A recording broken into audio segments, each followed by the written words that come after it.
Hello everyone, welcome to the deep dive. This is taken, this segment, from this week's Alexander Isak special. We do half an hour looking at all of his stats and some really surprising ones, actually, that nobody is really talking about crop up as well. And then we do 30 minutes on different formations that Liverpool can actually play this season that could involve Hugo Ekitike and Alexander Isak, that could just involve Alexander Isak, that get the best out of our fullbacks, etc., etc. And of course, huge chats about Dom Szoboszlai because he keeps getting left out of sides that I see anyway. So yeah, this is a segment from that show.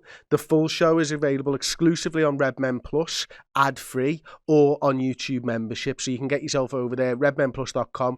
Every single YouTube video ad-free on redmenplus.com, and you'll get the deep dive every single week in its entirety. So thanks very much and I hope that you enjoy this show, and enjoy this segment. So we're getting into it now. We're going to do the formations. Okay, listen, I'll be totally and utterly honest with you. Mm-hmm. I haven't really got a clue how Liverpool are going to line up. And I think that's a really good thing, and it makes me really, really excited for the football. Other people have got strong opinions one way or another of how they think Liverpool are going to line up over the next little while. If I'm going to go out on a limb and guess, it's going to be very similar to what we've been doing. Yeah. But, you know, I'm not going to go out on a limb. So what we're going to try and do now, Dan, is we're going to each offer a couple of formations that Liverpool could play. Mm-hmm. And what we're going to try and do is come up with pros and cons for them with regards to other players in the side, the profile of other players and stuff like that. So what have you gone with for your sort of first formation? First offering. Yeah, I think the first place to start is probably what we're accustomed to, what we're doing right now. Is that a 4-3-3 or is it a 4-2-3-1? I was going to mention the unmentionable numbers. I actually think it's probably not either of them anymore, is it? Really? In a way, do you think it is? It's like a 4-2-1-3 situation going on. You know what I mean? Give the double pivot there, and Flavian and those three. It's probably more like that now. Okay. You know, there never was because Szoboszlai made it more 4-3-3. It's so interesting, but I think Isak plays ahead of Salah.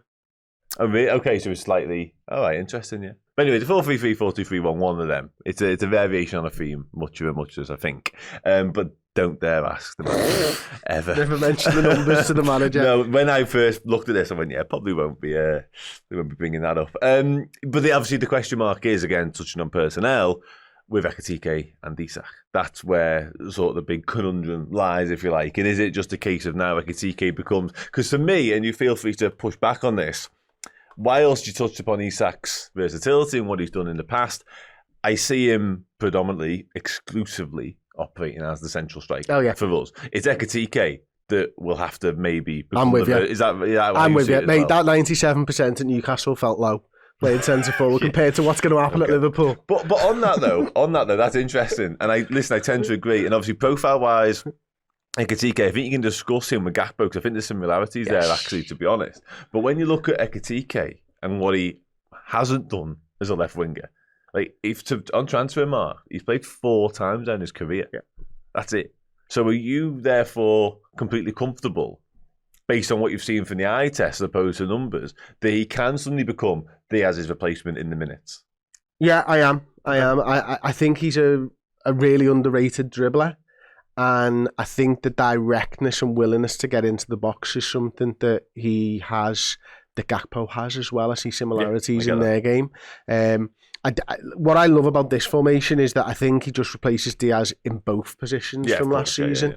And I think we've got a graphic, haven't we, to showcase Ekitike's sort of open play touches 2 seasons ago when he was playing for Frankfurt. And you can see there, he likes that left-hand side. So I don't see... From a deeper position as well. I don't see why he couldn't do either side. No, looking at that, you're like... Because... I mean, Chiesa is sort of the ace up our sleeve, isn't he, when it comes to having the ability to play across the front three? Because we've lost Diaz for that. But you're right, Ekitike, looking at that, could just as easily do a bit on the right too. But I think you're right. I think predominantly, if he now becomes our Diaz successor, and he's just our left winger when we want to rest Gakpo, or we need to get Gakpo off the pitch, or he picked up a knock or whatever. And again, he can supplement Isak as and when necessary too. And then for cup games and that, you've got Chiesa, you've got a little bit of Jane Dans, etc. So yeah, I think that's about right. So go through your side here for this. Stays the same. Yeah. Am I right in saying what you're saying is Ekitike becomes this guy? And I think you could argue that Ekitike is the second best in this position, the second best in this position, and the second best in this position, because I don't know whether you can argue that he's the best in each position. No, I think that's absolutely spot on. The only one I'd question is behind Mo Salah. That's literally maybe. It. Honestly, aside from that, I think that's nailed. And Chiesa would probably be my second choice over there, personally. Just because, again, having that past experience of having done it. So who fills in the other spots? Best 11. In this formation? In this formation, Alisson Becker's in goal, isn't he? Milos Kerkez, Virgil van Dijk, Ibu Konate, Conor Bradley shirt for me, for now. Ryan Gravenberch, Alexis McAllister, Flavian Wirtz, Mohamed Salah. Oh, it's not what you said, it's what you didn't say, Dan. Why? The midfield? Yeah. No Szoboszlai? Yeah, no. Talk me through it. That's my best 11. Talk me through it. I think when we're all up and running and we're all up to speed, I think that gives us, given what we've done this summer and the statement that we've made in terms of signing Wirtz, I think that gives us the best balance, the best creativity, and the best chance of conquering all this season. I genuinely do. And Flavian Wirtz hasn't made the start of life at Liverpool that he would have hoped for, expected, maybe even anticipated. But yeah, for me, when you've got Ryan Gravenberch and McAllister, obviously a little bit deeper, offering that class, balance, and everything they bring to the team, you've given Flavian Wirtz license. You brought him in to have that freedom and to have that free roaming there and to be the 10. You want him to do a little bit of defensive work. I think he's seen he can do that already. But Szoboszlai's been exceptional this season. A lot of that's coming from right back as well. Obviously, his free kick at the weekend is a thing, but he's the fall guy in this. And you're spoiled for choice. It's nice to have options. We're talking about Ekitike being the second best there and there. I think Szoboszlai's the second best 10 we've got in the team. I think he's the second best 8 for McAllister we've got in the team. Not too sure about him being the Gravenberch replacement personally, but yeah, he is the 4th best midfielder that we own right now. So that's where I'm at with it. Okay. I'm not going to push back forwards. Yeah, Mohamed Salah, Alexander Isak, Cody Gakpo. Okay. Can't argue with the front three. Every single time I've written down a side, of which there have been many, either in my head or on paper, Szoboszlai's always missed out to begin with, and I've always found a way to put him in. Really? Is that just based on form? No, it's based on legs. Really, yeah. Just legs. And I don't know whether this is right, because I think Gravenberch has been exceptional. It wouldn't shock me if we saw a lot of Szoboszlai McAllister twos. Is there not a question mark there? And I'd almost stop myself before saying to this, given how well he's performed right back. I think his reading of the game, his anticipation, it surprised me, given what I thought of him 24 months ago as a footballer, not in terms of, I knew he had loads of ability. You're talking about Gravenberch? Yeah, sorry, Gravenberch. I just wasn't sure he had that side of the game nailed down in terms of the reading, in terms of the ability to be in the right place at the right time and cut out attacks and all that sort of stuff, but he does. Is there not question marks around Szoboszlai for exactly the same reason? He's got the legs, yeah, but that 100%. Sixth sense of knowing when to be, 100%. You know what I mean? And this is where I think it's so fascinating, because I actually think the forward players, it's quite easy. Yeah. It's these 4 players in midfield that I just do not know which way the manager's going to turn, because I think Slot, like I've just said, it goes completely against what I've said, sorry. Slot had been nuts to get rid of Gravenberch after the stability that he's given you in that position. Yeah. He would be. But when Frimpong or Bradley does this, when Kerkez does this, when Konate does this, when Van Dijk does this, is Gravenberch the man there in build-up play? Because Gravenberch's passing range isn't as good as Szoboszlai's. Szoboszlai's passing range is absolutely fucking exceptional. Yep. So you could take him out there, you could see the ball getting sort of flipped from here to over here, you could go down the left wing over here. He can quite easily and comfortably switch in there if Konate's in the centre and he's got the ball over there. Again, build-up play, really like the idea of Szoboszlai in there. Yeah, I get that. Defensively, not 100% sure.